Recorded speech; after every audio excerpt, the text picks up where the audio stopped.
Imagine yourself tonight in one of the greatest and most powerful civilizations in history, ancient Rome. When did it rise? When was its golden age? Why was Rome so strong? And how did it fall? Before we begin our story, please like this video and subscribe to the channel, because by the end of this video, you will be fast asleep. Share in the comments what other topics interest you, and we will make videos especially for you.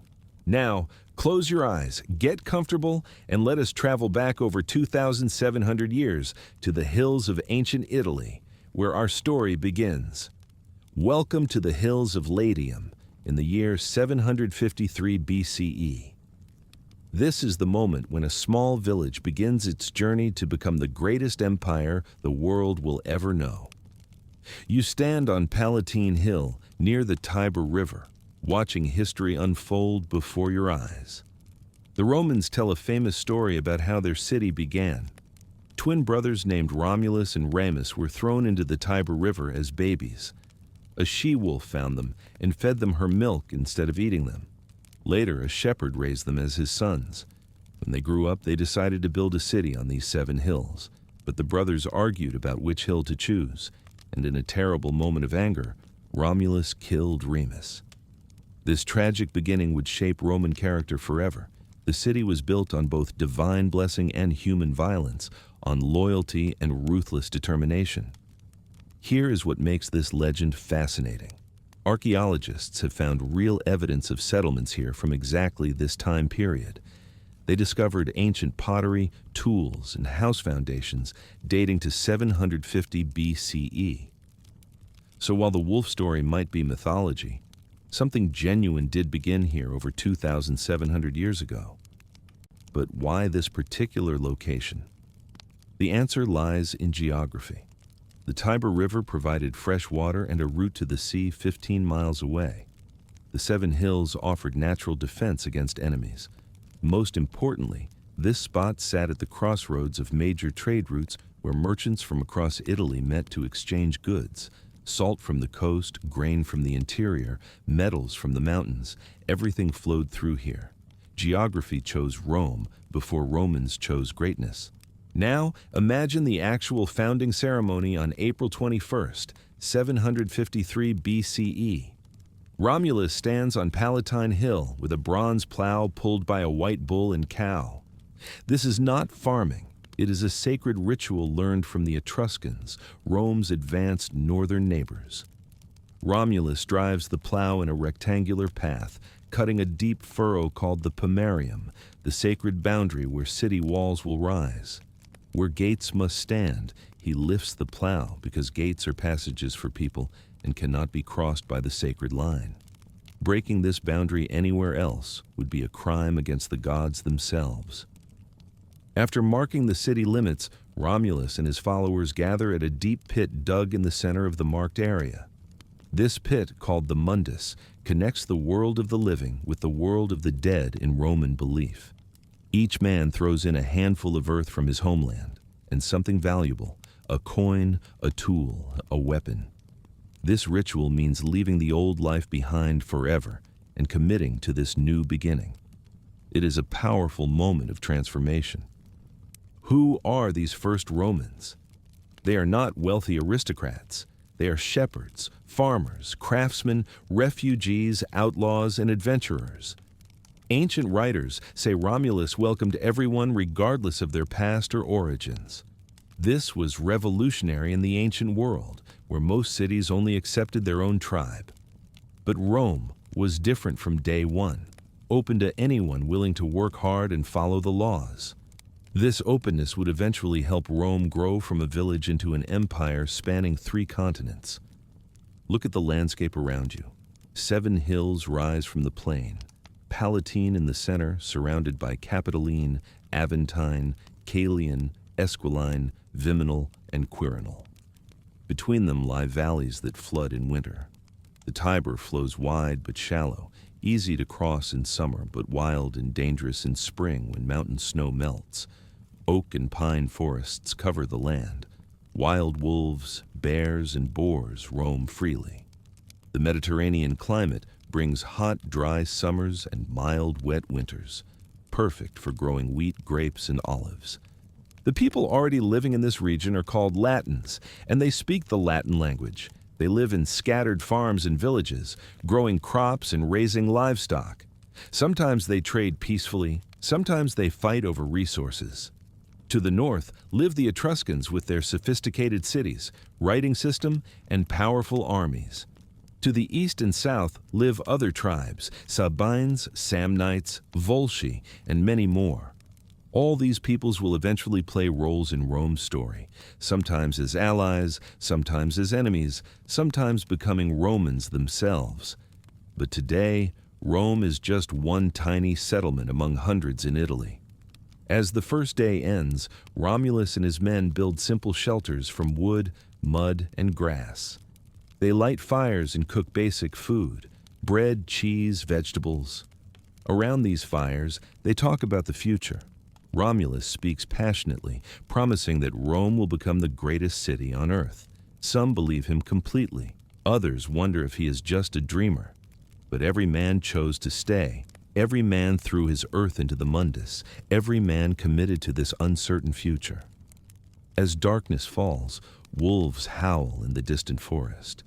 Perhaps one is the mother who saved Romulus and Remus. Perhaps she watches over this newborn city. The stars emerge one by one in the clear sky. Rome has been born. What happens next shows the harsh reality of Rome's early days. The city has almost no women. Romulus and his men need wives and families if Rome is to survive beyond one generation. Romulus invites the neighboring Sabine tribe to a religious festival. When the Sabine families arrive with their daughters, Roman men suddenly seize the young women and carry them away.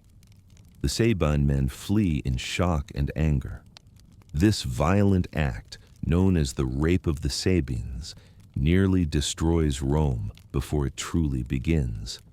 The Sabines return with an army to rescue their daughters. But here something unexpected happens. The Sabine women, who have now lived in Rome for months, step between the two armies as they prepare to fight. These women refuse to let their fathers and brothers fight their new husbands. They have married Roman men. Some have given birth to children. They belong to both worlds now. The Sabine women broker peace between the two groups. Rather than continue fighting, Romans and Sabines agree to merge into one people. The Sabine king, Titus Tatius, will rule jointly with Romulus. The two tribes will become one nation. This is Rome's first great expansion, not through total conquest, but through forced marriage, followed by reconciliation and integration. This pattern will repeat throughout Roman history. Rome takes what it needs, often through violence, but then offers inclusion and citizenship to former enemies. It is a brutal but effective strategy. The merged Roman Sabine community now numbers over 1,000 people. They have genetic diversity for a healthy population. They have more farmers, more warriors, more craftspeople. The tiny village is becoming a real town. Romulus rules for 37 years. He establishes the Senate, a council of elder men who advise the king. He creates the first Roman legion, organizing men into military units. He divides citizens into 3 tribes and 30 curiae, creating Rome's first political structure. Then, in 716 BCE, something strange happens. During a violent thunderstorm, Romulus vanishes. Some say he was lifted into the sky and became a god. Others whisper he was murdered by senators who grew tired of his absolute power. Either way, Romulus is gone, and Rome must find its next king.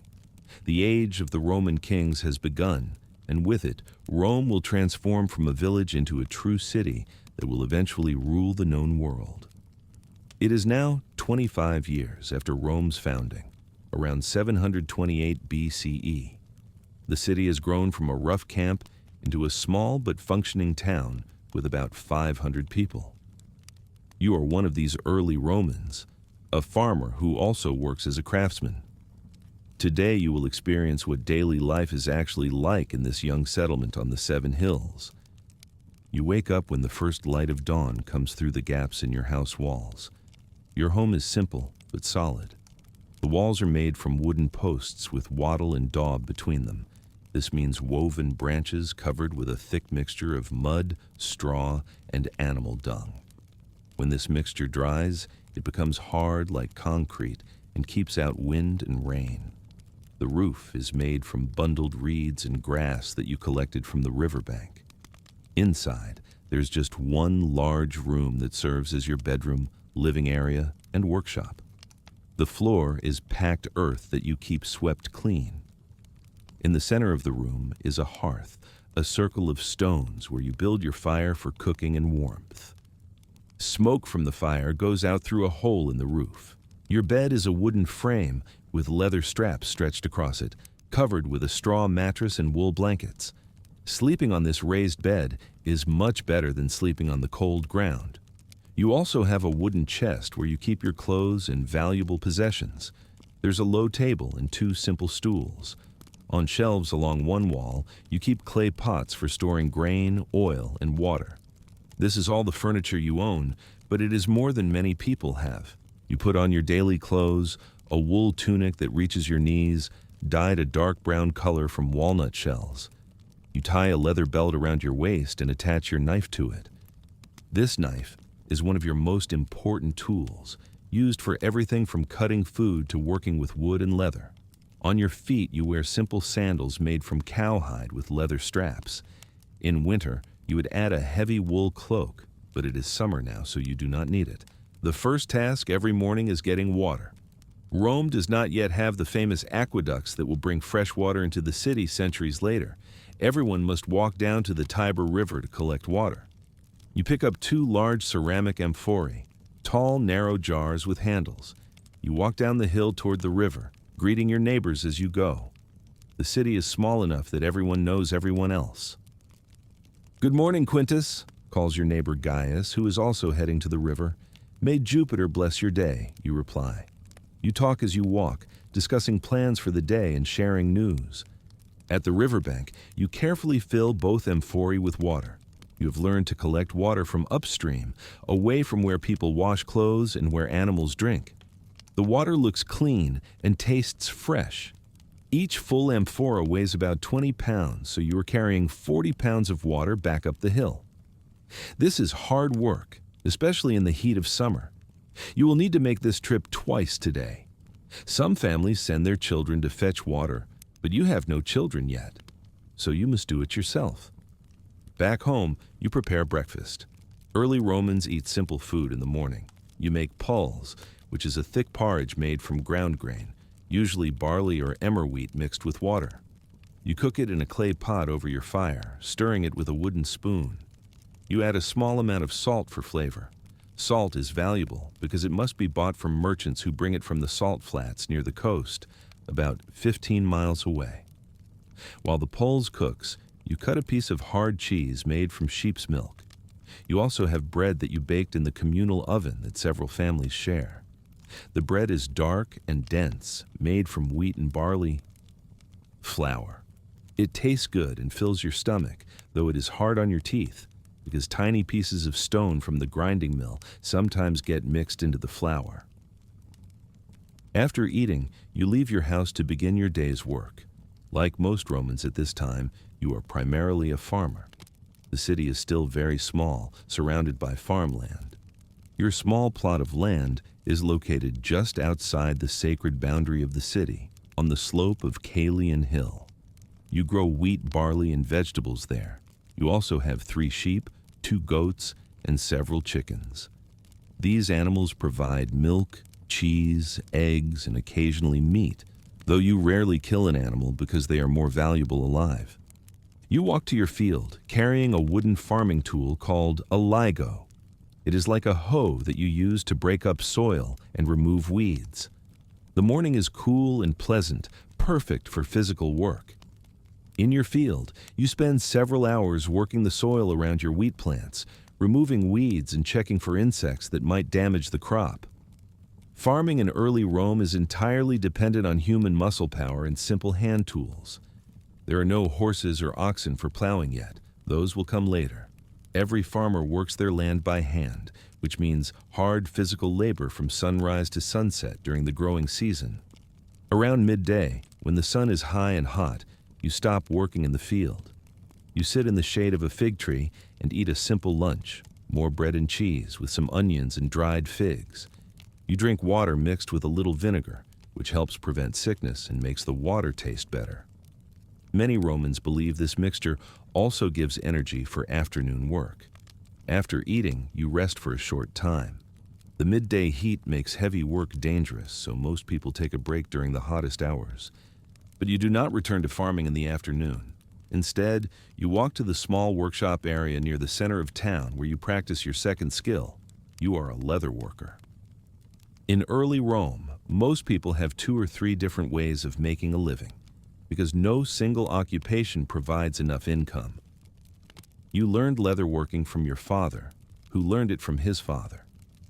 Today you are making a new pair of sandals for a customer who will pay you with a small bag of salt, a valuable form of payment. Salt is so important for preserving food that it is often used like money.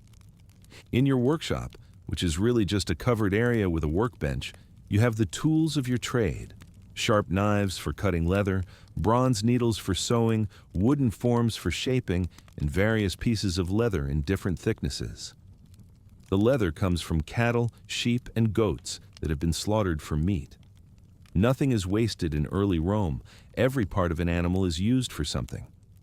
You cut the leather carefully, following the pattern you have used many times before. The work requires concentration and skill. If you make a mistake and ruin a piece of leather, you lose valuable material. As you work, other craftsmen in nearby workshops do their own jobs. You can hear the blacksmith hammering iron, the potter shaping clay on his wheel, and the carpenter sawing wood. The craft area of Rome is noisy but friendly. Craftsmen often help each other, share tools, and discuss techniques. This sense of community and mutual support is important in a small settlement where everyone depends on everyone else for survival. In the late afternoon, you finish the sandals and deliver them to your customer, who lives in a house on Palatine Hill. He examines your work carefully, nods with satisfaction, and hands you the bag of salt. This is a good day. You've been paid fairly for your work. On your way home, you stop at the small market area near the center of town. Several vendors have set up simple stalls where they sell vegetables, fruits, eggs, cheese, and occasionally meat. You trade some of your salt for fresh vegetables, cabbage and turnips, that you did not grow yourself. As evening approaches, you return home and prepare your main meal of the day. Most Romans eat their biggest meal in the late afternoon or early evening. Tonight you make a simple but satisfying dinner. You cook the vegetables in a clay pot with some olive oil, adding wild herbs that you gathered from the hillside: oregano, thyme, and fennel. These herbs grow naturally around Rome and add flavor to food. You also roast some barley grain in a pan until it is crunchy, then grind it and mix it with olive oil and garlic to make a paste that you eat with bread. This meal is typical for an ordinary Roman: bread, vegetables, olive oil, and herbs. Meat is a rare luxury that most people eat only during religious festivals when animals are sacrificed to the gods. After dinner, there is still a little daylight left. You use this time to do small tasks around your house: repairing a broken tool, checking your animals, or preparing materials for tomorrow's work. As darkness falls, you light a small oil lamp. This lamp is made from clay with a wick that floats in olive oil. It provides just enough light to see by, but it is too dim for detailed work, and oil is too valuable to waste. Most Romans go to bed soon after sunset because working by lamplight is difficult and expensive. Before sleeping, you perform a brief religious ritual. In one corner of your room, you have a small household shrine where you keep images of the lares. These are protective spirits that Romans believe watch over the family and home. You say a short prayer, asking the lares to protect your house, your animals, and your crops. You also make a small offering by placing a piece of bread and a few drops of wine on the shrine. Religion is woven into every aspect of Roman life, from waking up to going to sleep. Finally, you lie down on your bed, tired from a long day of physical work. Through the smoke hole in your roof, You can see stars appearing in the darkening sky. You can hear the sounds of the city settling down for the night.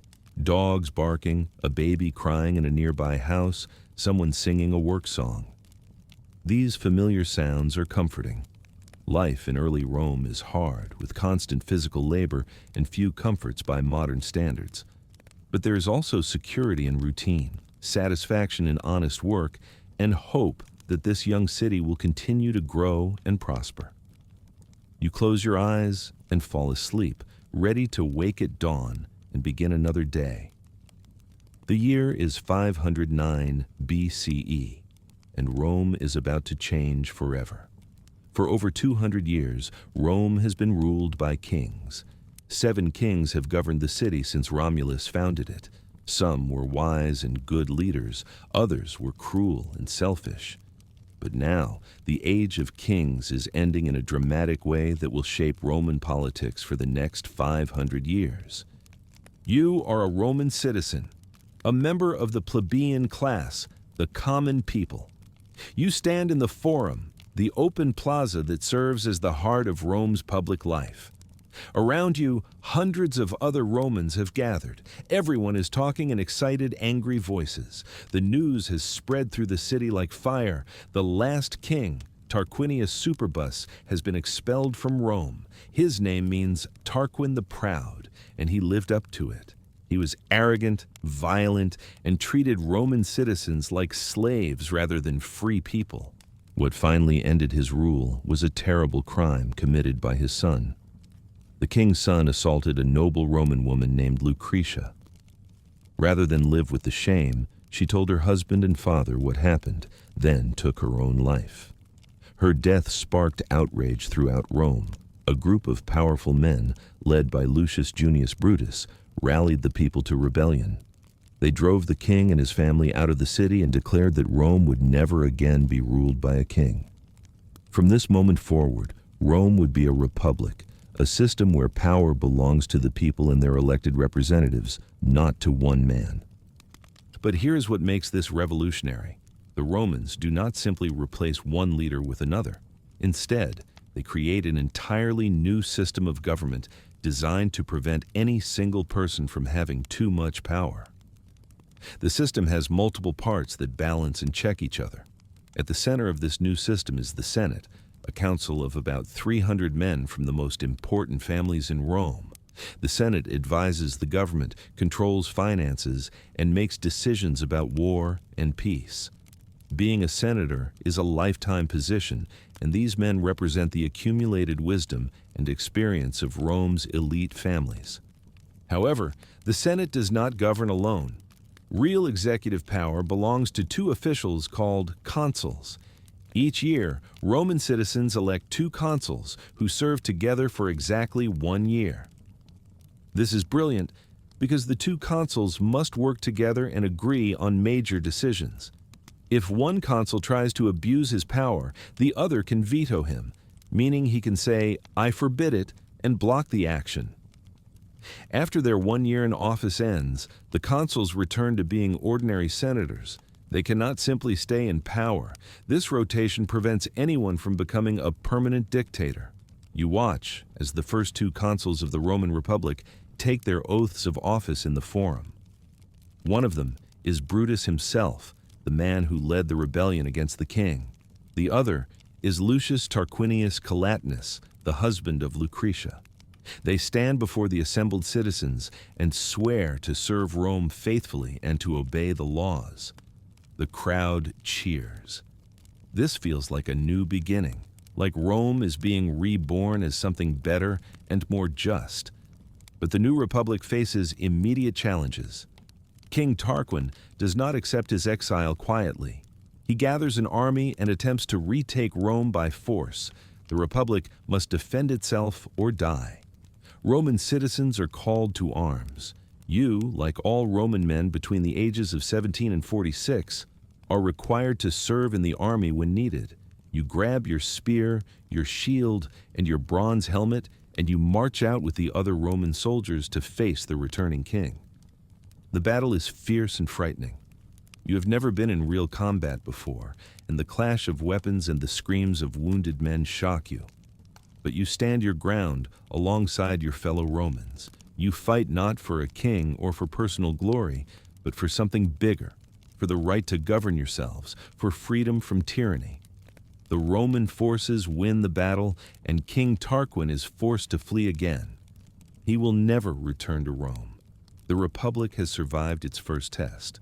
After the battle, you return to Rome and resume your normal life, but something fundamental has changed. You are no longer just a subject who obeys orders. You are now a citizen of a republic with certain rights and responsibilities.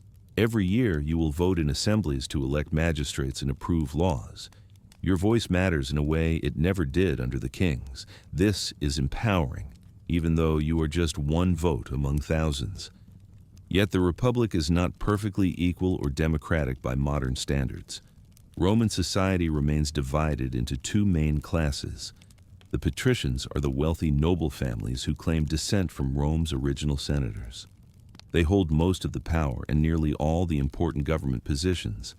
Then there are the plebeians, the common people like you. Plebeians can vote, but they cannot hold high office, and they are often treated as inferior by patricians. This inequality creates tension that will last for centuries. Within a few years of the Republic's founding, conflict between patricians and plebeians reaches a crisis point. The problem is debt. Many plebeian farmers have borrowed money from wealthy patricians to buy seed, tools, or land. When harvests fail or war disrupts farming, these plebeians cannot repay their debts. Under Roman law, a creditor can seize a debtor and force them into debt slavery until the debt is paid. Thousands of plebeians find themselves enslaved to patrician creditors, losing their freedom and their dignity. The plebeians decide to take dramatic action. One day, thousands of plebeian men simply walk out of Rome. They march to a hill outside the city called the Sacred Mount and set up camp there. They refuse to return or to serve in the army. This is called the secession of the plebs, and it is a form of strike or protest. The patricians are suddenly faced with a serious problem. Without plebeian soldiers, Rome cannot defend itself. Without plebeian workers and craftsmen, the city's economy stops functioning. The patricians realize they must negotiate. The two groups reach a compromise that will reshape the Republic. The plebeians are granted their own special officials called tribunes. Tribunes are elected by plebeians to protect their interests. A tribune has the power to veto any action by a consul or senator if that action harms plebeians. Tribunes are also sacred, meaning that anyone who harms or kills a tribune is cursed by the gods and can be executed without trial. This gives tribunes real power to stand up to patrician abuse. It is not complete equality, but it is a major step forward. Over the following decades, more reforms gradually expand plebeian rights. A written law code called the 12 Tables is created and displayed publicly in the Forum. Before this, laws existed only in the memories of patrician judges who could interpret them however they wished. Now, everyone can see the laws and know their rights. This is revolutionary. It means that even poor plebeians can understand the law and defend themselves in court. The 12 Tables cover everything from property rights to family law to criminal punishments. Some of the laws seem harsh by modern standards, but the important thing is that they are written down and public. You live through these exciting changes and feel proud to be part of this evolving republic. Life is not perfect. There is still inequality, still conflict between rich and poor, still wars with neighboring tribes. But there is also a sense that Rome is special, that it is building something unique in the ancient world. Most cities are ruled by kings or tyrants. Only a few, like Athens in Greece, experiment with giving power to citizens. Rome's republican system, with its complex balance of consuls, senate, tribunes, and assemblies, is different from anything else in Italy. One aspect of the republic that becomes central to Roman identity is service to the state. Romans develop a concept called virtus. which roughly translates to virtue or manliness, but really means civic excellence and duty. A good Roman is expected to put the needs of Rome above personal interests. When the Republic calls you to military service, you go without complaint, even if it means leaving your farm unattended. When you are elected to public office, you serve faithfully without expecting personal profit. When the Republic is in danger, you sacrifice whatever is necessary, your comfort, your wealth, even your life, to protect it. This ethic of service creates remarkable stories. One famous example is Cincinnatus, a Roman farmer who is working his small field when messengers arrive from Rome. The city is under attack by enemies, and Rome needs a military leader immediately. The Senate has voted to make Cincinnatus dictator, a special emergency position where one man has absolute power for up to 6 months to deal with a crisis. Cincinnatus accepts the position, leads the Roman army to victory in just 16 days, then immediately gives up his power and returns to his farm. He does not try to stay in power or enrich himself. He serves Rome and then goes home. This story becomes a model of Roman virtue that will be told for centuries. As the decades pass, the Republic grows stronger and more confident. Rome begins expanding beyond the 7 hills, conquering neighboring Latin cities and tribes. Each conquest brings new territory, new resources, and new challenges. Rome must figure out how to govern these conquered peoples. The solution is flexible and pragmatic. Some defeated enemies are made full Roman citizens with all rights. Others become Latin allies with partial rights. Still others remain subject peoples with limited autonomy. This flexible approach to citizenship and alliance will eventually allow Rome to unite all of Italy under its control. You grow old watching Rome transform from a city-state into the dominant power in central Italy. The republican system, despite its flaws and tensions, proves remarkably stable and effective. It creates a government that can make decisions quickly through consuls, draw on accumulated wisdom through the Senate, and maintain legitimacy through popular assemblies and tribunes. It is not democracy as we understand it today. Power still concentrates in the hands of wealthy elites, and women, slaves, and foreigners have no political voice. But it is something new and powerful in the ancient world, a state governed by laws and institutions. Rather than the whims of a king, as you sit in the forum in your old age, watching young citizens debate policy and vote on laws, you remember the day the last king was expelled. You remember the fear and excitement of that revolutionary moment. Now, a century later, the Republic is strong, prosperous, and expanding. The experiment succeeded. Rome found a way to govern itself without kings. And that achievement will define Roman identity for the next 500 years. The age of the Republic has truly begun. The year is 312 BCE. And you are standing on something that will change the world. Beneath your feet is the Via Appia, the Appian Way, Rome's first great paved road. This road stretches from Rome southward toward Capua, a distance of over 130 miles. You run your hand along the smooth stone surface and marvel at the engineering skill that created it. This is not just a road, it is a statement of Roman power and ingenuity that will last for thousands of years. You are a Roman engineer working on the construction of this remarkable road. The project is massive and employs hundreds of workers. The road is named after Appius Claudius Siccus, the censor who approved its construction. A censor is a government official responsible for public morals and public works. Appius Claudius understood that Rome needed better transportation to move armies quickly and to facilitate trade. The old dirt roads turned to mud in winter and dust in summer. They were slow, unreliable, and difficult for heavy carts. Rome needed something permanent and superior. The construction technique is sophisticated and laboring. First, workers dig a trench about 3 feet deep and 12 to 15 feet wide. They remove all the soft soil until they reach firm ground. Then they fill the trench with layers of different materials, each serving a specific purpose.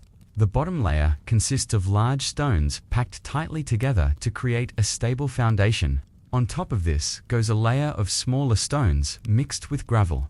Above that comes a layer of sand and lime mortar that binds everything together. Finally, the top surface is made from large flat stones called basalt, cut and fitted so precisely that you can barely slide a knife blade between them. These stones are slightly curved in the middle so that rainwater runs off to the sides, preventing puddles and erosion. Walking on this road feels different from anything you have experienced before. The surface is smooth and solid. Carts roll easily without getting stuck. Soldiers can march at full speed without worrying about mud or holes. In rain or shine, summer or winter, the road remains passable. This consistency is revolutionary. For the first time, Rome can move its armies and goods predictably and efficiently across long distances. The strategic advantage this provides is enormous, but the Via Appia is just the beginning. Over the next few centuries, Rome will build over 250,000 miles of paved roads connecting every corner of its empire. These roads follow remarkably straight paths, going up and over hills rather than winding around them. Roman surveyors use a tool called a groma, a wooden cross with plumb lines hanging from each arm, to sight perfectly straight lines across the landscape. When a mountain blocks the way, they tunnel through it. When a valley needs crossing, they build a bridge. Nothing stops Roman road construction. These roads serve multiple purposes beyond military movement. They enable trade on an unprecedented scale. Merchants can transport goods from Gaul to Egypt, from Spain to Syria, all on Roman roads. They also spread Roman culture, language, and law throughout the empire. Travelers on these roads see Roman milestones every 1,000 paces, about 5,000 feet, telling them how far they are from Rome. The saying, "all roads lead to Rome," is literally true. Every major road in the empire has its distances measured from the golden milestone in the Roman Forum. Now, let us turn to another engineering marvel that transforms daily life, the aqueducts. You are in Rome on a hot summer day in 144 BCE. Walk to a public fountain and fill your water jug with fresh, clean water.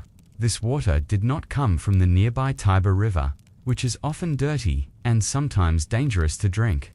Instead, this water traveled from mountain springs over 30 miles away, flowing through a structure called an aqueduct. The word comes from Latin. Aqua means water, and ducere means to lead. An aqueduct leads water from distant sources into the city. The first aqueduct, called Aqua Appia, was built in 312 BCE, the same year as the Via Appia. It ran mostly underground to protect it from enemies who might try to cut Rome's water supply.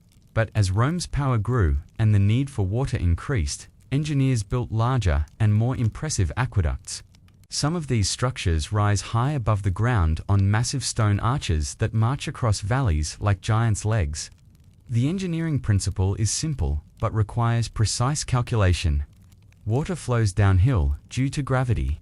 The aqueduct channel must maintain a constant, gentle slope from source to destination. If the slope is too steep, the water flows too fast and erodes the channel.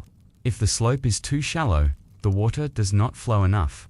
Roman engineers achieve a gradient of about 1 foot of drop for every 3,000 feet of length, a barely perceptible slope that moves water steadily over dozens of miles.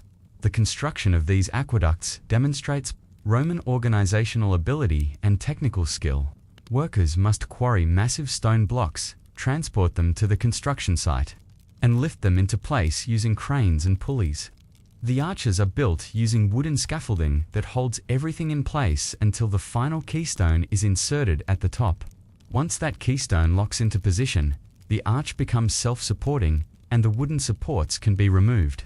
A properly built Roman arch can last for millennia because the weight pressing down on it actually makes it stronger. The impact of aqueducts on Roman life cannot be overstated.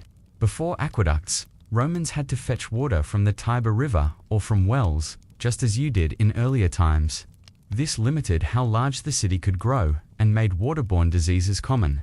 With aqueducts bringing millions of gallons of fresh water daily, Rome can support a population of over 1 million people.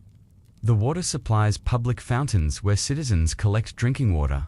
It fills the public baths where Romans go, not just to clean themselves, but to socialize, exercise, and conduct business. The baths become central to Roman social life, and they would be impossible without aqueducts. The water also powers public toilets with a constant flow that washes waste away. It supplies water to wealthy homes through lead pipes. The Latin word for lead is plum, which gives us the word plumber. It even creates spectacular public fountains and ornamental pools that beautify the city. Rome becomes a city of flowing water, clean and abundant. In an age when most cities struggled with water shortages and contamination, let us now examine another Roman innovation that literally holds up their civilization: concrete. You are a builder in the 2nd century BCE, and you are about to mix a material that will revolutionize construction. Roman concrete is different from earlier building materials. The Romans discover that if you mix volcanic ash, called pozzolana, with lime and water, it creates a material that hardens into something as strong as stone. Even more remarkably, this concrete can harden underwater, making it perfect for building harbor walls and bridges. The recipe is specific: 3 parts pozzolana ash to 1 part lime, mixed with water to form a thick paste. Workers pour this paste into wooden forms along with chunks of rock or broken pottery. As the concrete hardens, it binds all the pieces together into a solid mass. This technique allows Romans to build structures in shapes that would be impossible with cut stone alone. They can create domes, vaults, and complex curving forms. The concrete is also cheaper than quarrying and fitting massive stone blocks, allowing Rome to build on a much larger scale. The most famous example of Roman concrete construction is the Pantheon in Rome. Built in 126 CE, its dome spans 142 feet across and remains the world's largest unreinforced concrete dome even today, nearly 2,000 years later. The secret to its longevity lies partly in the mix of materials and partly in clever design. The secret to its longevity lies partly in the mix of materials and partly in clever design. The concrete near the base of the dome contains heavy aggregates like brick and travertine. Higher up, the concrete contains lighter materials like volcanic pumice. This reduces weight where the structure needs it most. At the very top of the dome is an oculus, an open, circular hole 27 feet wide that lets in light and reduces the dome's weight at its weakest point. Roman engineering extends to water management beyond just aqueducts. Romans built sophisticated sewer systems to remove wastewater from cities. The Cloaca Maxima in Rome, built in the 6th century BCE and still partially in use today, is a massive underground channel that collects sewage and stormwater and carries it to the Tiber River. It is large, enough that a person can walk through parts of it standing upright. This sewer system helps keep Rome relatively clean and healthy compared to other ancient cities where waste often accumulates in streets. Romans also excel at building bridges. They use the arch design that makes their aqueducts possible to span rivers and gorges, with stone bridges that can carry heavy traffic. Some Roman bridges are still in use today after 2,000 years. The secret to their durability is solid foundations, properly constructed arches, and quality materials. Roman builders often drive wooden pilings deep into riverbeds to create stable foundations. They build cofferdams, temporary walls that keep water out while they construct the bridge piers. The arch design distributes weight efficiently so that even if one stone is damaged, the entire structure remains stable. Another area where Roman engineering shines is in building construction. Romans invent the apartment building, called an insula, which allows many families to live in the same structure. These buildings can be 5 or 6 stories tall, constructed with concrete and brick. The ground floor typically contains shops and businesses, while families live in the floors above. This vertical urban housing allows Rome to support its enormous population within a limited space. Of course, these buildings also present problems.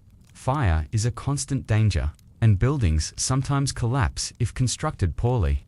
But the concept of multi-story urban housing is a Roman innovation that cities still use today. Romans also developed sophisticated heating systems called hypocausts. This system is used in public baths and wealthy homes.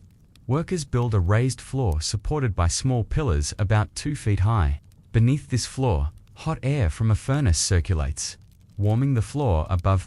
Hollow tiles in the walls allow hot air to rise, heating the walls as well. This creates a comfortable warmth throughout the room. Walking on a heated floor in a Roman bathhouse on a cold winter day feels like luxury beyond imagination. The military also benefits from Roman engineering. When a Roman army sets up camp, even for a single night, they build a fortified encampment with defensive walls and ditches arranged in a standard pattern. Soldiers know exactly where everything should be, where the commander's tent goes, where each unit camps, where the latrines are located. This standardization means that Roman soldiers can quickly create a defensible position anywhere in the world. When building permanent forts, Romans used stone and concrete to create massive defensive structures that can withstand sieges for months. Think about what all this engineering means for Roman power and prosperity. Fast, reliable roads allow armies to respond quickly to threats and allow trade to flourish across vast distances. Abundant clean water from aqueducts supports large urban populations in good health. Concrete construction allows rapid building of everything from harbors to temples to warehouses. Sewers and proper sanitation reduce disease. All of these innovations work together to create a civilization more advanced than anything else in the ancient world. Roman engineering also represents a particular way of thinking about problems. Romans are practical and systematic. When they face a challenge, moving water uphill, crossing a river, connecting distant cities, they apply mathematical principles, careful planning, and disciplined labor to solve it. They learn from others, particularly the Greeks and Etruscans, but they adapt and improve these ideas for large-scale implementation. Roman engineering is not about individual genius, but about systematic application of knowledge, standardized methods, and collective effort. As you stand on the Via Appia or drink water from an aqueduct fountain, you are experiencing the fruits of this engineering culture. These structures are built to last for centuries because Romans plan for the long term.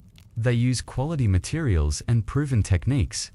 They understand that investing in infrastructure pays dividends for generations. This long-term thinking, combined with technical skill and organizational ability, allows Rome to build an empire that endures for centuries and leaves a physical legacy that amazes. US, even today. The year is 264 BCE, and Rome faces a decision that will change its destiny forever. For centuries, Rome has been a land power, conquering Italy through the strength of its legions, marching on Roman roads. But now, Rome looks across the Mediterranean Sea and sees a rival that threatens everything it has built. That rival is Carthage, a wealthy trading empire based in North Africa, in what is now Tunisia. The conflict between Rome and Carthage will last over a century and will be remembered as the Punic Wars, 3 separate wars that determine which power will control the Mediterranean world. You are a Roman citizen. In the year when the First Punic War begins, Carthage is completely different from Rome. While Rome is a republic of farmers and soldiers, Carthage is a nation of merchants and sailors. Carthaginian ships travel from one end of the Mediterranean to the other, trading goods and establishing colonies. They control Sicily, Sardinia, Corsica, and much of coastal Spain. Their navy is the most powerful in the world, with hundreds of warships. The Carthaginians are descendants of Phoenician settlers from the city of Tyre in what is now Lebanon. They bring with them centuries of seafaring, knowledge, and trading expertise. The immediate cause of the war is a dispute over Sicily, the large island south of Italy. Both Rome and Carthage want to control this strategic location. Rome has never fought a naval war before.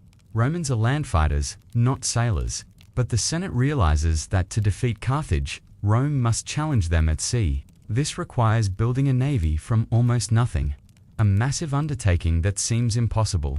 Yet Romans are nothing if not determined and adaptable. Here is where Roman practical genius shows itself. Roman engineers study a Carthaginian warship that ran aground on the Italian coast. They take it apart and figure out how it was constructed.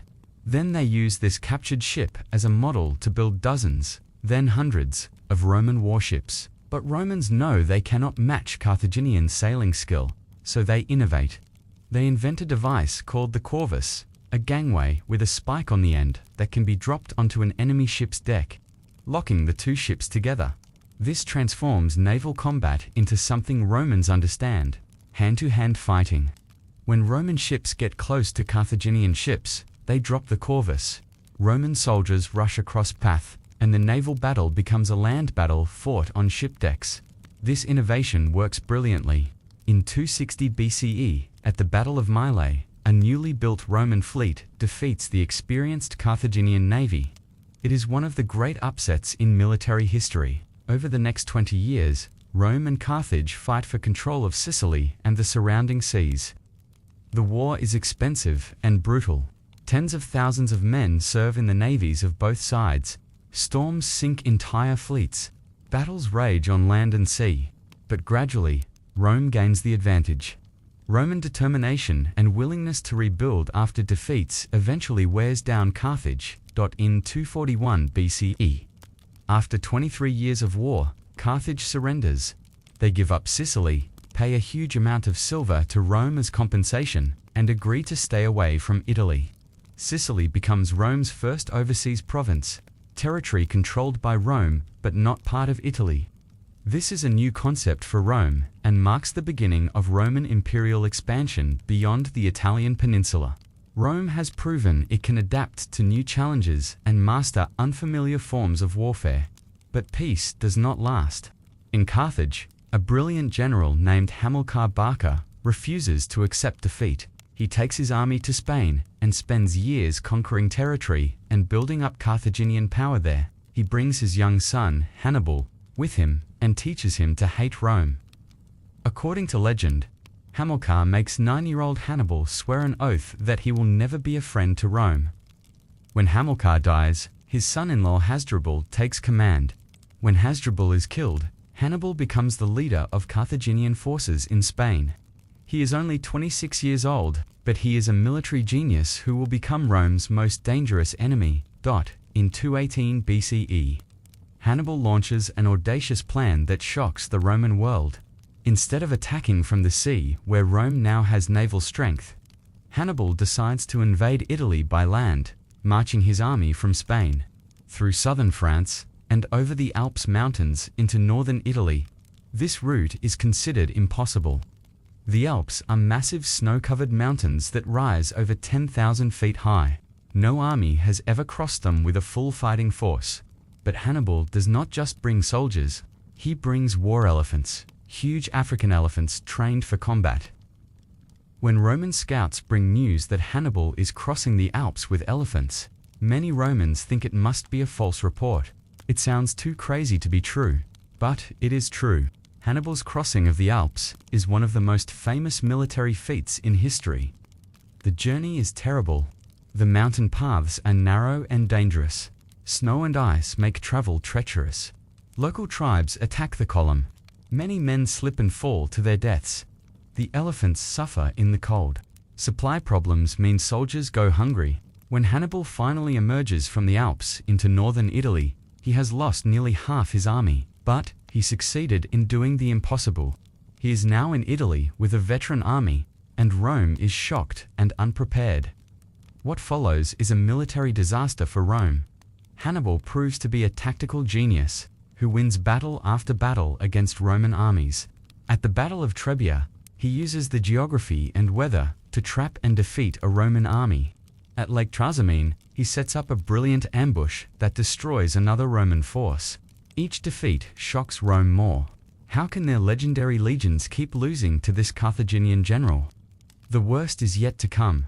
In 216 BCE, at Cannae in southern Italy, Hannibal achieves perhaps the most perfect tactical victory in military history.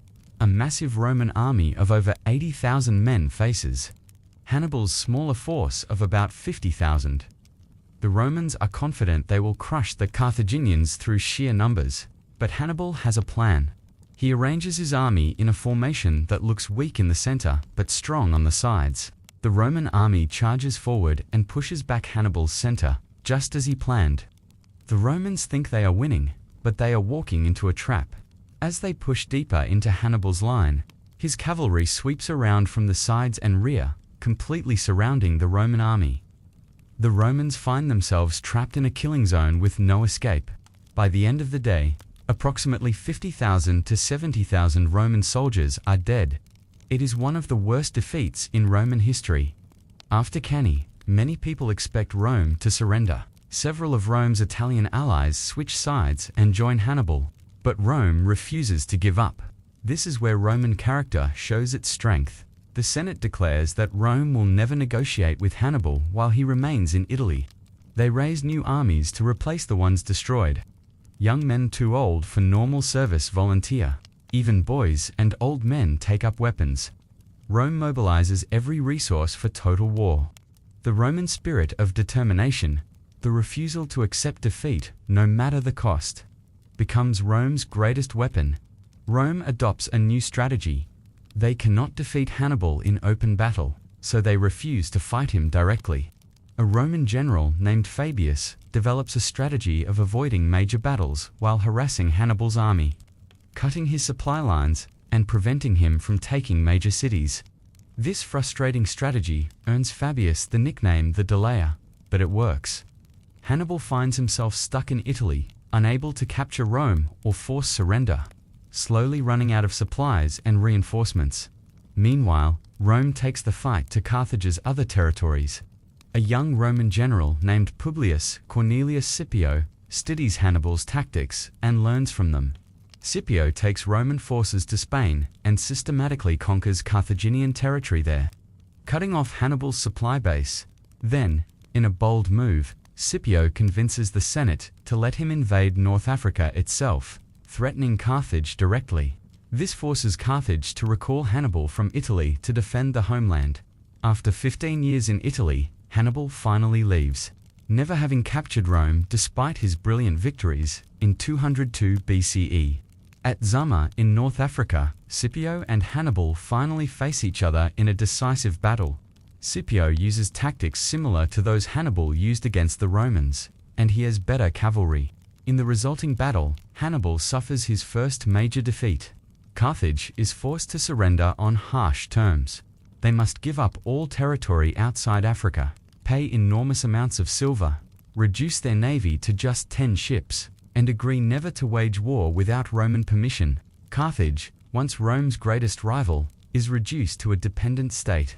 Scipio earns the honorific name Africanus for his victory in Africa and becomes one of Rome's greatest heroes. But the story is not quite over. For 50 years, Carthage exists as a diminished but still wealthy trading city. Some Romans, led by the senator Cato the Elder, remain convinced that Carthage is still a threat. Cato famously ends every speech in the Senate, regardless of the topic, with the phrase, "Carthage must be destroyed." In 149 BC, Rome finds a pretext to start the Third Punic War.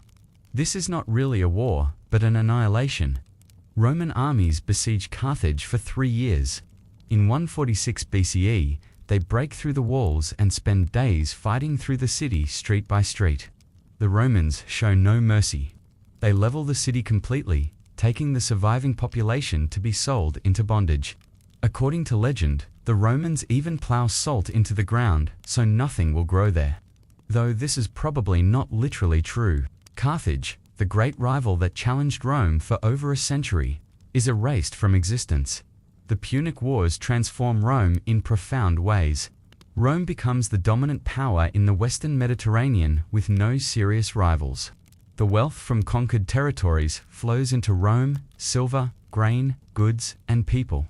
Roman generals learn to fight on a massive scale across multiple theaters of war. The Roman military system proves its flexibility and strength. Most importantly, Rome demonstrates its defining characteristic: the ability to endure terrible defeats without surrendering, to learn from enemies, and to ultimately prevail through determination and adaptability. The wars also reveal the power of one exceptional individual to change history. Hannibal almost destroyed Rome through his brilliant tactics and determination. He remains one of the greatest military commanders who ever lived, studied by military leaders even today. Yet in the end, Rome's system proved stronger than one genius. Rome could lose battles, lose armies, even lose generals. But the Republic continued functioning, raising new forces and refusing to quit. This resilience, built into Rome's political and social structure, allows Rome to survive challenges that would destroy kingdoms dependent on a single leader. As you stand in the Roman Forum decades after the final destruction of Carthage, you reflect on what the Punic Wars meant for Rome. They took Rome from being a regional power in Italy to being an empire that spans the Mediterranean. They proved that Rome could adapt to any challenge, even building a navy from nothing and mastering a completely new form of warfare. They showed that Roman determination and willingness to sacrifice could overcome even the most brilliant enemy. The Punic Wars were Rome's coming-of-age struggle, and Rome emerged victorious, powerful, and unstoppable. The Mediterranean is becoming a Roman lake, and nothing can stand in the way of Roman expansion. The year is 100 BCE, and a baby is born into a patrician family in Rome. His name is Gaius Julius Caesar. Nobody knows that this child will one day become the most famous Roman in history. A man whose name will become synonymous with power itself. The word Caesar will evolve into Kaiser in German and Tsar in Russian titles for emperors for thousands of years after his death. But in 100 BC, he is just another aristocratic Roman child in a city. That has changed dramatically since the Punic Wars. You are a Roman citizen living in this transformed Rome. The city is now the undisputed master of the Mediterranean world. Roman legions have conquered Greece, Macedonia, Asia Minor, Syria, and Egypt. Vast wealth flows into Rome from these conquests. Gold, silver, grain, olive oil, wine, exotic goods, and countless people taken into servitude. This wealth, however, does not spread evenly. A small group of super-rich senators owns most of it, while common citizens struggle to make a living. The gap between rich and poor grows wider every year, creating social tension that threatens to tear the Republic apart. The traditional Roman system, designed for a city-state, struggles to govern a vast empire. Successful generals command loyal armies for years at a time in distant provinces. These generals become more powerful than the Senate itself. Soldiers no longer fight primarily for Rome, but for their commanders who promise them land and money. This shift is dangerous because it means the army's loyalty belongs to individuals rather than to the state. Several ambitious men have already used military power to challenge the traditional order. Civil wars between rival generals have become common, and the Republic's stability continues to weaken. Into this unstable world steps Julius Caesar. He is intelligent, ambitious, charismatic, and completely determined to rise to the top of Roman society. As a young man, he serves in the army and shows courage in battle. He studies rhetoric and becomes one of the finest public speakers in Rome. He understands that in a republic where public assemblies vote on laws and elect magistrates, the ability to persuade crowds is a powerful tool. He also understands something that many traditional senators do not. The common people are frustrated with the elite and hungry for leaders who promise change. Caesar forms a political alliance with two other powerful men, Pompey the Great, Rome's most successful general, and Marcus Licinius Crassus, Rome's wealthiest citizen. This informal partnership, later called the First Triumvirate, allows the three men to dominate Roman politics. They use their combined wealth, military power, and popular support to push through laws that the Senate opposes. It is a clever arrangement, but it cannot last because all three men ultimately want supreme power for themselves. In 58 BCE, Caesar secures appointment as governor of Gaul, the region we now call France and Belgium. He takes command of 4 legions and begins a series of military campaigns that will last 9 years. Caesar is not just a politician. He proves to be a military genius comparable to Hannibal. He conquers all of Gaul, defeating fierce Celtic tribes in dozens of battles. He even crosses the Rhine River into Germanic territory and crosses the English Channel to invade Britain. Feats that amaze Romans who consider these regions to be at the edge of the known world. Caesar writes detailed reports of his campaigns, sending them back to Rome where they are read eagerly by the public. These reports, called commentaries on the Gallic War, are masterpieces of propaganda. They make Caesar appear brave, intelligent, merciful, and unstoppable. Through these writings, Caesar builds a reputation as Rome's greatest living general. Meanwhile, he also builds something more tangible and more dangerous to the Republic: an army of veteran soldiers completely loyal to him personally. These men have fought for Caesar for years, shared hardships with him, and grown rich from the plunder of Gaul. They will follow Caesar anywhere. Back in Rome, the political situation deteriorates. Crassus dies leading an army in Parthia, modern Iran. Pompey, growing jealous of Caesar's success and popularity, allies himself with conservative senators who fear Caesar's ambition. The Senate orders Caesar to disband his army and return to Rome as a private citizen. Caesar knows this is a trap. If he returns without his army, his enemies will put him on trial for illegal acts during his consulship and possibly execute him. If he keeps his army, he becomes an enemy of the state. Caesar faces an impossible choice. In January of 49 BCE, Caesar makes his decision. He leads one legion south from Gaul toward Rome. When he reaches a small river called the Rubicon, which marks the boundary between Gaul and Italy, he pauses. Roman law forbids any general from bringing an army into Italy. Crossing the Rubicon with armed soldiers means declaring war on the Roman Senate and the Republic itself. Caesar knows that once he crosses, there is no turning back. According to the ancient writer Suetonius, Caesar says the die is cast, meaning the decision is made and cannot be undone. He crosses the river, and Rome plunges into civil war. The war that follows lasts for years and spreads across the entire Roman world. Caesar's forces fight Pompey's forces in Italy, Spain, Greece, Egypt, and North Africa. Caesar proves superior both as a general and as a politician. Pompey flees to Egypt, where he is murdered by Egyptian officials hoping to gain Caesar's favor. Other senatorial forces are defeated one by one. By 45 BCE, Caesar has won. He returns to Rome as the undisputed master of the Roman world, holding the position of dictator, originally a temporary emergency office. But Caesar shows no intention of giving up power. Caesar implements dramatic reforms. He reorganizes the calendar, creating what we call the Julian calendar, with 12 months and 365 days, similar to what we still use today. He extends Roman citizenship to people in the provinces. He starts ambitious public building projects. He plans new laws to reduce debt and redistribute land. Some of these reforms are genuinely beneficial to common people, but they threaten the wealth and power of the senatorial aristocracy. More troubling to traditionalists, Caesar accepts honors that make him look like a king. He wears purple robes, he sits on a golden chair. Statues of him are erected throughout Rome.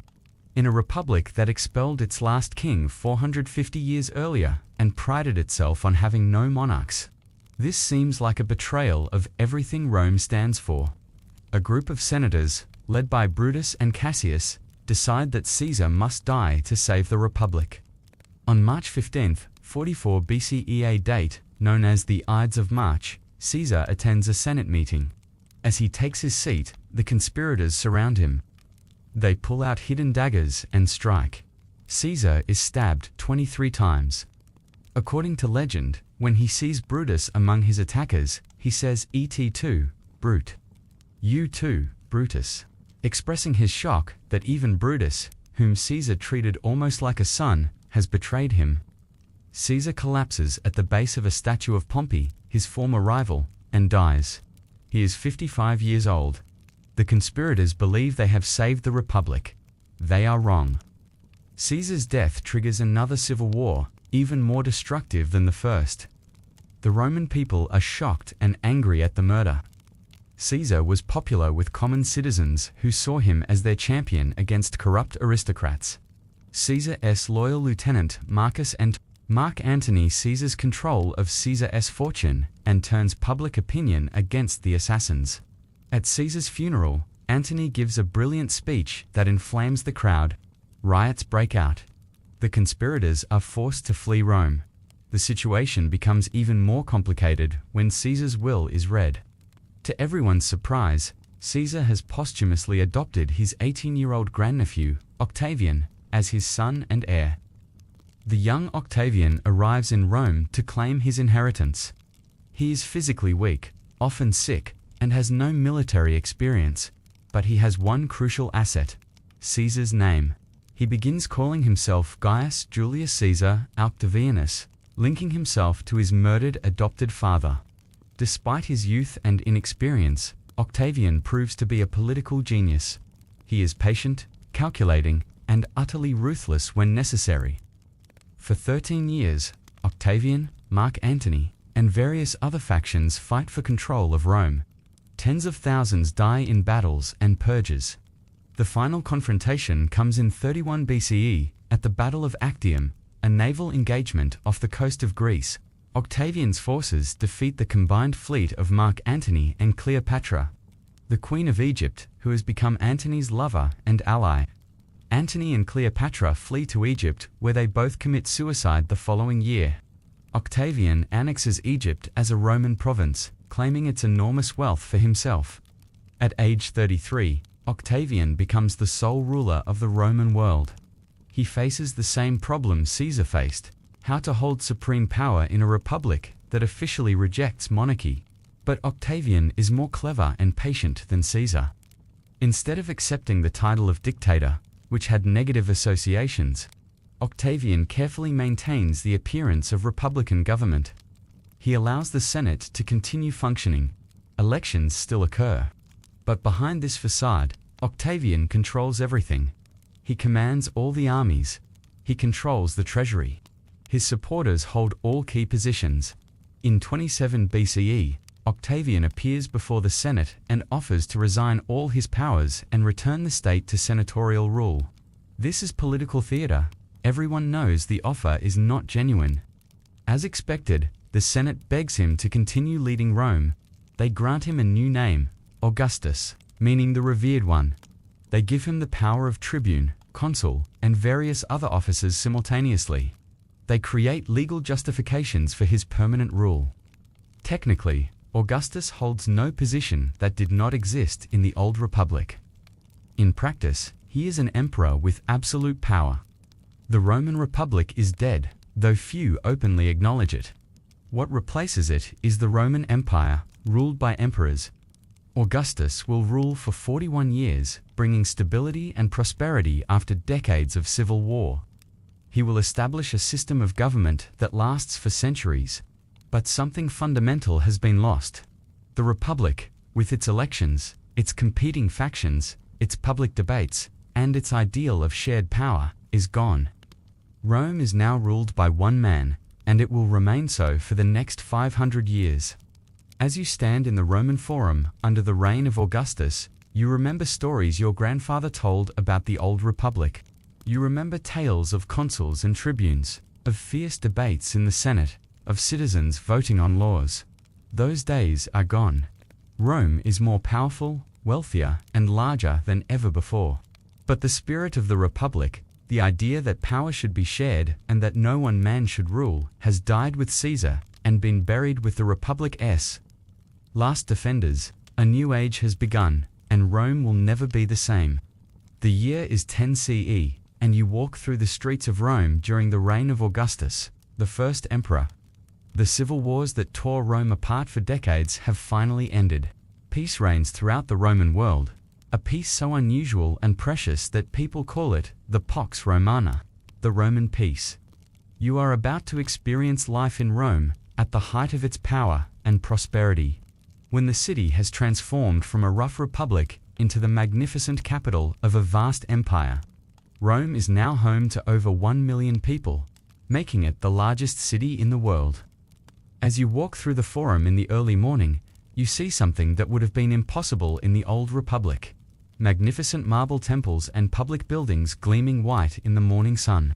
Augustus famously claims that he found Rome a city of brick and left it a city of marble, and this is not an empty boast.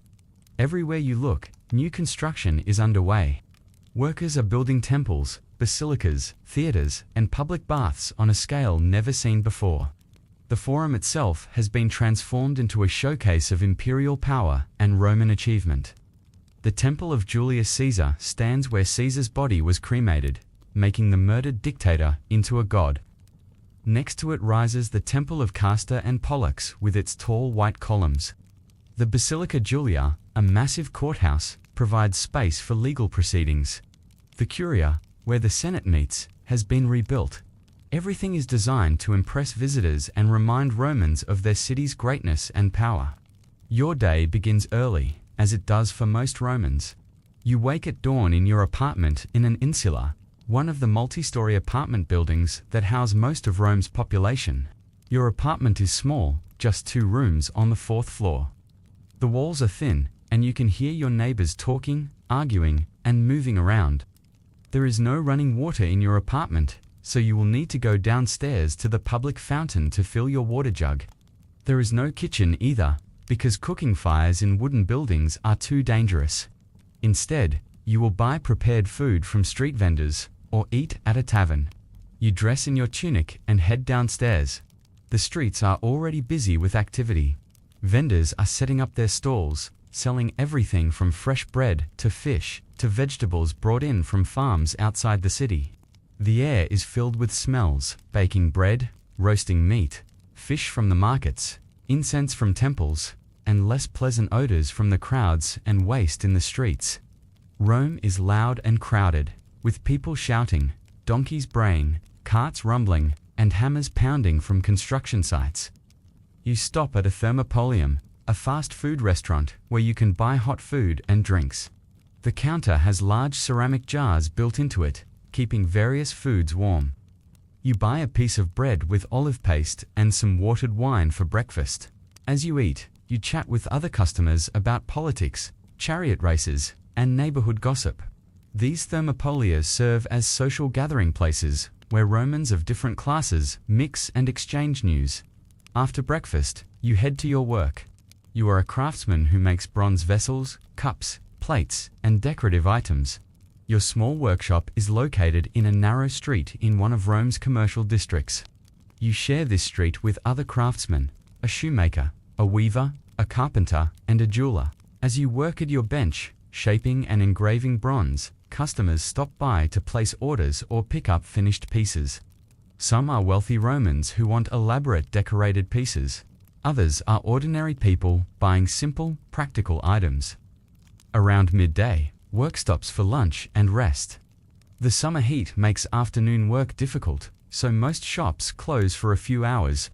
You buy lunch from a street vendor, some bread, cheese, and olives, and find a shady spot to eat. Then, you head to one of Rome's great public baths, the Baths of Agrippa.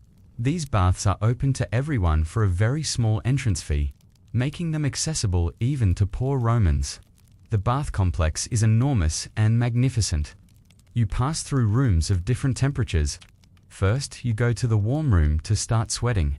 Then you move to the hot room, where intense heat from the hypocaust system beneath the floor makes you sweat heavily. After this, you scrape the oil, sweat, and dirt from your skin using a curved metal tool called a strigule. Finally, you plunge into the cold pool, which is incredibly refreshing after the hot rooms. The whole process leaves you feeling clean and energized, but the baths are much more than just a place to wash. They are the social center of Roman life. Around the bathing rooms are gardens, exercise areas, libraries, and rooms for socializing. You spend time in the exercise yard watching young men wrestle and play ball games. You chat with friends in the garden, discussing business opportunities and sharing news. The baths are where deals are made, friendships are formed, and information is exchanged. Rich and poor, citizen and foreigner, senator and shopkeeper, all mixed together in the democratic space of the public baths. In the late afternoon, you return to work for a few more hours. As evening approaches, you finish your tasks and close your shop. Tonight, there is a special event that all Rome is excited about, a public entertainment at the Circus Maximus. This massive chariot racing stadium holds over 150,000 spectators, and tonight, there will be races. You make your way to the circus, along with thousands of other Romans. The atmosphere is electric with excitement. Chariot racing is Rome's most popular sport, and fans are passionate about their favorite teams. There are 4 racing factions: the Reds, Whites, Blues, and Greens, and Romans support their team with the same intensity that modern people support football clubs. You are a Blues supporter, and you wear a blue scarf to show your loyalty. Inside the circus, the noise is deafening. The crowd cheers, chants, and shouts. The smell of food from vendors mingles with dust and sweat. You find a seat among other Blues fans and wait for the races to begin. When the chariots finally thunder into the arena, pulled by teams of 4 horses, the crowd erupts. The charioteers are skilled athletes and celebrities, known throughout Rome. They race 7 laps around the track at incredible speed, taking dangerous turns and sometimes crashing spectacularly. The danger is part of the appeal. Chariot racing is violent and exciting. Your team's chariot wins the 3rd race, and you celebrate wildly with other Blues fans. The races continue into the evening, providing hours of entertainment. The Emperor Augustus himself sometimes attends these races, sitting in the imperial box. His presence reminds everyone that this entertainment is a gift from the emperor to the people. Augustus understands that keeping the population happy and entertained is important for maintaining political stability. The saying, "bread and circuses," meaning that people can be kept content with food and entertainment, originates from this era. As night falls and the races end, you make your way home through streets lit by oil lamps. Rome never truly sleeps. Taverns are open, serving food and wine. Prostitutes call 2 men from doorways. Gangs of young men roam the streets looking for trouble. The Night Watch, a police force established by Augustus, patrols to maintain order, but the streets after dark can still be dangerous. Back in your small apartment, you light your own oil lamp and prepare for sleep. Tomorrow will bring another day of work, but you feel fortunate to live in this time and place. Rome under Augustus is prosperous and stable. The empire stretches from Britain to Egypt, from Spain to Syria. Roman law, Roman culture, and the Latin language spread across this vast territory. Trade goods flow from all corners of the known world into Rome. Silk from China, spices from India, grain from Egypt, olive oil from Spain, wine from Gaul. The wealth and diversity of the empire are visible in Rome's markets every day. The reign of Augustus represents a turning point in Roman history. He transforms Rome from a war-torn republic into a well-governed empire. He creates an efficient administrative system to govern the provinces. He establishes a permanent professional army of about 300,000 soldiers stationed along the empire's frontiers. He reforms the tax system and the currency. He commissions great works of literature, art, and architecture. Poets like Virgil and Horace write masterpieces celebrating Rome's greatness and Augustus's achievements. Augustus also promotes traditional Roman values and tries to strengthen the family. He passes laws encouraging marriage and childbearing among Roman citizens. He supports the old Roman religion and builds many temples. He wants to create an image of Rome as a moral, traditional society guided by ancient virtues. Even though, in reality, Roman society is more diverse and cosmopolitan than ever before. The emperor presents himself not as a king, but as first among equals, a citizen, who happens to hold multiple offices simultaneously. This careful fiction maintains the appearance that the Republic still exists, while everyone knows real power rests with Augustus alone. He controls the army, appoints governors, manages finances, and makes all major decisions. The Senate continues to meet and debate, but it has become more of an advisory body than a governing one. Yet Augustus rules wisely and with restraint. Unlike many emperors who will follow him, Augustus does not abuse his power excessively. He listens to advisors. He respects traditions. He works hard at the business of governing. His long reign of 41 years brings stability, prosperity, and peace to a world exhausted by decades of civil war.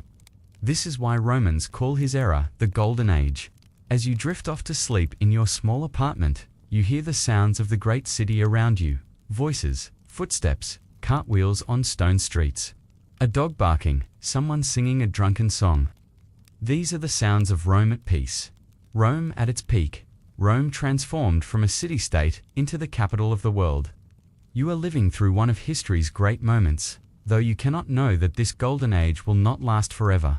For now, Rome seems eternal and unshakable, destined to rule the world for all time. The year is 150 CE, during the reign of Emperor Antoninus Pius. And you work as a merchant in the great port city of Ostia, just 15 miles from Rome. Today you will witness something remarkable, the arrival of goods from literally every corner of the known world.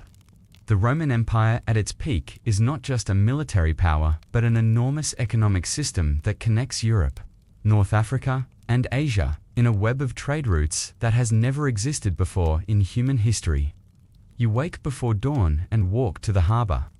The port of Ostia is one of the busiest places in the empire.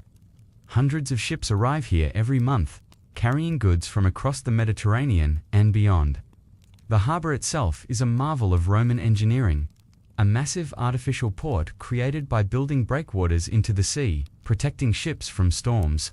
Warehouses line the waterfront, storing grain, wine, olive oil, and countless other products before they are transported up the Tiber River to Rome. As the sun rises, you watch a large merchant ship from Alexandria in Egypt being unloaded. This ship carries the most important cargo in the empire, grain. Egypt is Rome's breadbasket, and every year, millions of bushels of wheat flow from Egyptian fields to Roman tables. Without this steady supply of grain, Rome's enormous population would starve. The grain is unloaded into warehouses where officials carefully measure and record every sack. The grain supply is so important that emperors personally oversee it, knowing that food shortages can lead to riots and political instability. Next to the Egyptian grain ship, another vessel from Spain is unloading amphorae, large ceramic jars containing olive oil and wine. Spain is one of the empire's richest provinces, producing huge quantities of these valuable products. The amphorae are marked with stamps showing where they were made and what they contain. These marks help customs officials collect taxes and allow merchants to track their goods. Archaeologists will find millions of these broken amphorae centuries later, using them to map ancient trade patterns. You walk among the warehouses, conducting business with other merchants. Here is where the diversity of the Roman economy becomes visible. In one warehouse, you see silk from China, impossibly smooth fabric that has traveled over 4,000 miles along what will later be called the Silk Road. The Chinese silk passes through the hands of Persian merchants, then Syrian traders, before finally reaching Roman markets, where wealthy citizens pay enormous prices for it. No Roman has ever been to China, and no Chinese person has come to Rome, but trade connects these distant civilizations. In another warehouse, you find spices from India, pepper, cinnamon, ginger, and cardamom. These spices are worth their weight in silver. They arrive by ship from Indian ports, crossing the Arabian Sea, and then traveling through the Red Sea to Egyptian ports, where they are transferred to Mediterranean vessels. The Roman taste for spices drives this long-distance trade. Wealthy Romans use spices to flavor their food and prove their sophistication and wealth. Amber from the Baltic Sea in northern Europe sits in boxes nearby. This golden fossilized tree resin is prized for jewelry and decoration. It travels over 1,000 miles from Germanic forests to Roman workshops. Next to the amber are furs from Germania and Scythia, beowulf and fox pelts that Romans use for winter clothing and as luxury items. These northern goods are traded by Germanic and Scythian tribes to Roman merchants at frontier markets. You also see ivory from Africa, emeralds from Egypt, pearls from the Red Sea, incense from Arabia, dates from Mesopotamia, tin from Britain, copper from Cyprus, and marble from Greece. The sheer variety is astonishing. The Roman Empire creates a unified economic zone where goods can move relatively freely across vast distances, protected by Roman law, transported on Roman roads and ships, and paid for with Roman coins. The currency system itself is a crucial part of this economic integration. Roman coins, gold aurei, silver denarii, and bronze asses are used from Britain to Syria. These coins have standardized weights and values, making trade much easier than barter systems. The emperor's face appears on every coin, reminding people throughout the empire of Roman power and unity.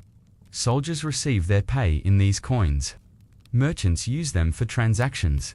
Tax collectors demand them for payments. This monetary system binds the empire together economically. Roman roads make this trade possible. The same roads that move armies also move merchants, goods, and ideas. A merchant can travel from Rome to Gaul in relative safety, knowing that the roads are maintained and patrolled. Way stations provide places to rest and change horses. Road networks connect coastal ports to interior cities, allowing goods from overseas to penetrate deep into continental Europe. The Romans estimate distances in miles, and milestones along roads tell travelers exactly how far they are from major cities. Maritime trade is equally important. The Mediterranean Sea, which Romans call Mare Nostrum, our sea, becomes a Roman lake. Ships cross from Egypt to Italy, from Africa to Spain, from Greece to Syria, carrying passengers and cargo. Lighthouses guide ships into harbors. Harbor facilities provide safe anchorage and loading equipment. Maritime law governs shipping contracts and disputes. The Roman Navy, once created to fight Carthage, now primarily serves to suppress pirates and protect merchant vessels. But Roman trade extends beyond the empire's borders. Roman merchants venture into non-Roman territories, and foreign traders enter the empire. Along the eastern frontier, trade with Parthia and Persia brings luxury goods from Central Asia. In the north, trade with Germanic tribes beyond the Rhine and Danube brings furs, amber, and slaves in exchange for Roman-manufactured goods, wine, and weapons. In the south, trade across the Sahara Desert with sub-Saharan Africa brings exotic animals, ivory, and gold. This economic system creates enormous wealth, though not equally distributed. The senatorial class and wealthy merchants accumulate vast fortunes. Large agricultural estates, called latifundia, worked by enslaved people, produce grain, wine, and olive oil for export. Small farmers struggle to compete and often lose their land to larger estates. Cities prosper while rural areas sometimes decline. The empire's wealth concentrates in urban centers, especially Rome itself, where hundreds of thousands of people live without producing food or goods, supported by imports and taxes from the provinces. The tax system that funds the empire is complex and sometimes oppressive. Provinces pay taxes in money and in kind, grain, goods, and services. Tax collectors, often private contractors who bid for the right to collect taxes, sometimes abuse their power and extract more than legally required. The burden of taxation falls heavily on provincial populations, especially in the empire's eastern provinces. This creates resentment that will eventually contribute to the empire's weakening. Trade also spreads culture and ideas. Greek philosophy, Egyptian religion, Persian art, and Jewish monotheism all move along trade routes into Roman consciousness. The empire becomes culturally diverse and cosmopolitan. In Rome's markets, you might hear Greek, Aramaic, Egyptian, Celtic, and Germanic languages alongside Latin. People wear clothing styles from different regions. They worship gods from different cultures. They eat foods spiced with ingredients from 3 continents. As evening falls, you complete your business transactions and prepare to return to Rome with a cargo of recently arrived goods. Your work as a merchant has made you moderately wealthy. You are not aristocratically rich, but you live comfortably, own property, and have enslaved people working in your household. The Roman economic system has provided opportunities for people like you, skilled, hard-working, and willing to take risks in long-distance trade. Yet as you board the river barge that will take you and your goods up the Tiber to Rome, you do not realize that this golden age of trade cannot last forever. The Roman economy depends on peace, maintained borders, functioning infrastructure, and stable currency. When those foundations begin to crack in the coming centuries, the entire trading system will collapse. But for now, in 150 CE, the Roman trade network seems eternal and invincible, connecting the known world in an economic unity that will not be matched again for over 1,000 years. The year is 476 CE, and you stand on the walls of Rome, watching the sunset over a city that is a shadow of its former glory. The Roman Empire in the West is breathing its last breath. In the 3 centuries since the golden age of the Antonine emperors, Rome has endured crisis after crisis until the once mighty empire has crumbled. Today, the last Roman emperor in the West will be deposed, marking the symbolic end of ancient Rome. But the story of Rome's fall is not simple. It is a complex tale of internal decay and external pressure that unfolds over generations.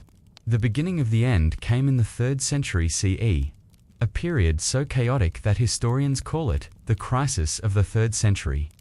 Between 235 and 284 CE, the empire had over 50 different emperors, most of whom were assassinated or killed in battle. The army became kingmaker, with different legions proclaiming their generals as emperor and then fighting civil wars against rival claimants. These constant civil wars drained resources, destroyed infrastructure, and weakened the frontiers. While Romans fought each other, external enemies pressed harder on the borders. Germanic tribes, Goths, Vandals, Franks, Alemanni, launched raids deep into Roman territory. In the east, a revived Persian Empire under the Sassanid dynasty challenged Roman control of Syria and Mesopotamia. In one shocking event, in 260 CE, Emperor Valerian was captured by the Persians, the first time in Roman history that an emperor had been taken prisoner by foreign enemies. The myth of Roman invincibility was shattered. Economic problems compounded the military crises. The steady expansion that had enriched Rome for centuries ended. Without new conquests, no new wealth flowed into the treasury, and no new people were enslaved to work the fields. Meanwhile, defending the frontiers became more expensive. Emperors debased the currency, reducing the silver content of coins to mint more of them, which caused massive inflation. A denarius that once contained pure silver became copper-coated with a thin layer of silver. Prices skyrocketed, trade declined. The economic integration that had made the empire prosperous began to break down. Agriculture, the foundation of the ancient economy, suffered terribly. Constant warfare destroyed farms. Plague epidemics in 165 to 180 CE and 249 to 262 CE killed millions, reducing the workforce. Labor shortages became chronic. Large estates struggled to find workers. Small farmers abandoned their land and fled to cities or into banditry. Food production declined, making it harder to feed the army and urban populations. The empire was eating itself from within. Emperor Diocletian, who ruled from 284 to 305 CE, attempted radical reforms to save the empire. He divided it into eastern and western halves, each ruled by an emperor with a junior emperor beneath him. This tetrarchy, or rule of 4, was meant to provide better governance and prevent civil wars over succession. Diocletian also reformed the tax system, fixed prices on goods to combat inflation, reorganized the army, and expanded the bureaucracy. These reforms temporarily stabilized the empire, but also made government more oppressive and less efficient. Constantine the Great, who ruled from 306 to 337 CE, made 2 momentous decisions. First, he converted to Christianity and made it the empire's favored religion. Christianity, once a persecuted minority faith, became the religion of power. This fundamentally changed Roman culture and identity. Second, Constantine moved the capital from Rome to Byzantium, which he renamed Constantinople. This new Rome in the east was positioned better to defend the wealthy eastern provinces and to control crucial trade routes.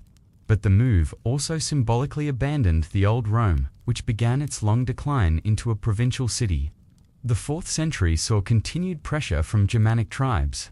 These tribes were not simply barbarian hordes mindlessly attacking civilization. Many were sophisticated peoples with their own cultures, laws, and traditions. They wanted to enter the empire, sometimes peacefully, sometimes by force, seeking better land and escaping pressures from other tribes further east. The Huns, fierce, nomadic warriors from Central Asia, were pushing Germanic peoples westward, creating a domino effect of migration. In 378 CE came a disaster that shocked the Roman world: the Battle of Adrianople. A Roman army led by Emperor Valens confronted a Gothic force that had entered the empire as refugees but then rebelled. The Goths annihilated the Roman army and killed the emperor. This defeat showed that Rome could no longer automatically defeat external enemies. The once invincible legions had lost their edge. The 5th century brought the final collapse in the West. In 410 CE, Visigothic warriors under Alaric sacked Rome itself, the first time the city had fallen to foreign enemies in 800 years. Although the Visigoths only stayed 3 days and caused limited destruction, the psychological impact was enormous. Rome, the eternal city, had been violated. Christians debated whether this proved their God had abandoned Rome or whether it was punishment for Rome's past sins.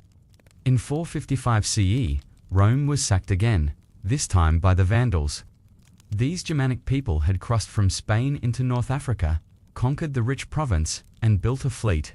From North Africa, they sailed to Italy and plundered Rome for 2 weeks, taking enormous amounts of treasure and artwork back to their capital in Carthage. The name vandalism comes from this people, though ironically, the historical Vandals were not necessarily more destructive than other peoples of their time. The Western Roman Empire's territory shrank steadily. Britain was abandoned around 410 CE. Gaul fell under the control of Franks and Burgundians. Spain belonged to the Visigoths. North Africa was Vandal territory.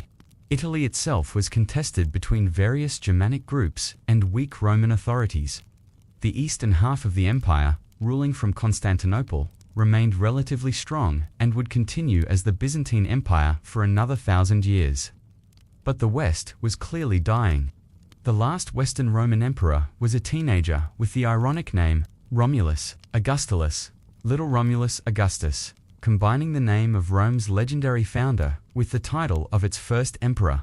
In 476 CE, a Germanic general named Odoacer deposed this boy emperor and declared himself king of Italy. Odoacer did not even bother claiming to be emperor. He sent the imperial regalia, the crown and purple robes, to Constantinople, saying the West no longer needed an emperor. This moment marks the traditional end date of the Western Roman Empire. But did Rome truly fall? The reality is more complex. Roman institutions, laws, culture, and language did not disappear overnight. The Germanic kingdoms that replaced Roman authority tried to preserve Roman civilization. They continued using Roman administrative systems. They employed Roman bureaucrats. They respected Roman law. They learned Latin and adopted Christianity. In many ways, these Germanic kings saw themselves as continuing and protecting Roman civilization rather than destroying it. The legacy of Rome survived and shaped the entire future of Western civilization. The Latin language evolved into Italian, French, Spanish, Portuguese, and Romanian languages spoken by nearly 1 billion people today. Roman law became the foundation of legal systems throughout Europe and later in much of the world. The Roman alphabet is used for most Western languages. Roman architectural principles influenced building design for 2,000 years. The concept of citizenship, republican government, and civic duty all come from Rome. The Christian Church, centered in Rome and using Latin as its official language, preserved Roman learning through the Middle Ages. Monasteries copied ancient Roman texts. The Pope claimed authority as heir to Roman imperial power. The Catholic Church's organizational structure was modeled on Roman provincial administration. In this way, Rome lived on through the Church, even after the empire fell. Political leaders throughout history have claimed to be Rome's successors. The Byzantine Empire ruled from Constantinople until 1453, always calling itself Roman, the Holy Roman Empire. Established in 800 CE in Western Europe, claimed to continue Roman authority. The Russian Tsars took their title from Caesar. Even modern concepts like empire, senate, capital, and republic are Roman words that continue to shape political thinking. Standing on Rome's walls in 476 CE, you witness the end of an age. The empire that once united the Mediterranean world built magnificent roads and aqueducts, created a system of law and governance, spread a common language and culture across 3 continents, and maintained peace and prosperity for millions has collapsed. The cities that once thrived now struggle. The roads fall into disrepair. Trade declines. Learning diminishes. Europe enters a period historians will call the Dark Ages. Yet Rome does not truly die. Its ideas, its laws, its language, its architecture, its literature, and its vision of a unified civilization continue to inspire humanity. Every time someone votes in a republic, every time justice is administered according to written law, every time an engineer designs an arch or a dome, every time someone speaks a Romance language or uses the Roman alphabet, Rome lives again.